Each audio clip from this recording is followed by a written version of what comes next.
আমার স্ক্রিনে একজন মানুষকে দেখতে পাচ্ছেন, তাকে হয়তোবা সবাই চিনেন। সম্প্রতি তিনি একজন আমাদের ফেমাস লোক, তার নাম হামজা চৌধুরী। তিনি আমাদের দেশের টানে, আমাদের বাংলাদেশের টানে, তার মাতৃভূমির টানে সে ইউরোপের মতো দেশ ছেড়ে, ওই বড় বড় দেশ বাদ দিয়ে আমাদের বাংলাদেশের জাতীয় টিমে খেলতে এসেছে। অলরেডি অনেক দিন যাবৎ সে কার্যক্রম করতেছে। বাফুফের গ্রিন সিগন্যাল ও পাসপোর্ট, তার নানির পাসপোর্ট সবগুলা কাটিয়ে সে এখন বাংলাদেশের নাগরিকত্বতা পেয়েছে, যার কারণে এখন তাকে গ্রিন কার্ড দেওয়া হয়েছে বাংলাদেশে। সে বাংলাদেশের জাতীয় টিমে খেলতে পারবে এবং অতি শীঘ্রই আমি তার মানে ফেমাসতা দেখে এবং উদারতা দেখে আমি তার একজন ভক্ত হয়ে গেলাম। আশা করি আপনারাও হবেন।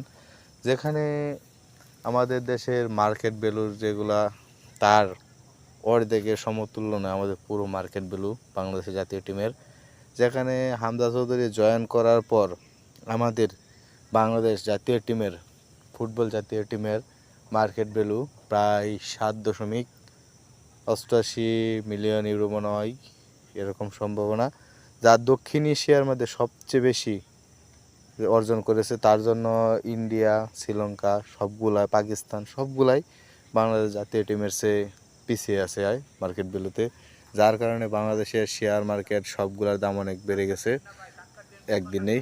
তো আশা করি আপনারা আমার এই ভিডিওটা শেয়ার করবেন, যাতে হামজা চৌধুরীর মতো অনেক প্রবাসী ভাই খেলতেছেন, প্রায় আরও 7 থেকে 8 জন লোক খেলতেছেন বাইরের ক্লাবগুলো কিংবা জাতীয় টিমগুলো, যেমন কানাডায় খেলতেছেন, কাতারে খেলতেছেন আমাদের ভাইয়েরা।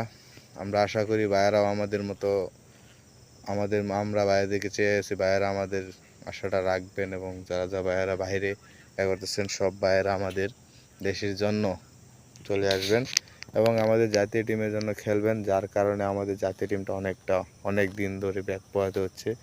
দক্ষিণ এশিয়ার মধ্যে আমাদের জাতীয় টিমগুলো অনেক নর্মাল।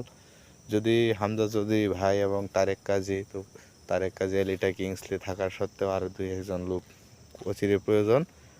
তো সবচেয়ে বেশি কৃতজ্ঞতা জানায় হামজা চৌধুরী, সে আসাতে প্রায় ইন্ডিয়া বলেন, শ্রীলঙ্কা সবগুলা থেকে বাংলাদেশ অনেকটা এগিয়ে গেছে।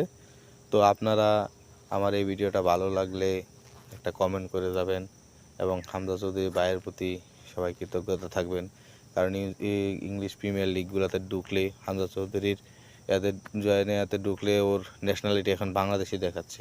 আপনারা যদি সেটা দেখেন তো দেখতে পারবেন যে হামজা চৌধুরীর ন্যাশনালিটি বাংলাদেশের হয়ে গেছে, যার কারণে এখন আমরা ইউরোপের কাছে বলতে পারবো যে আমাদের বাংলাদেশে একটা প্লেয়ার ইউরোপের মতো দেশে খেলতেছে।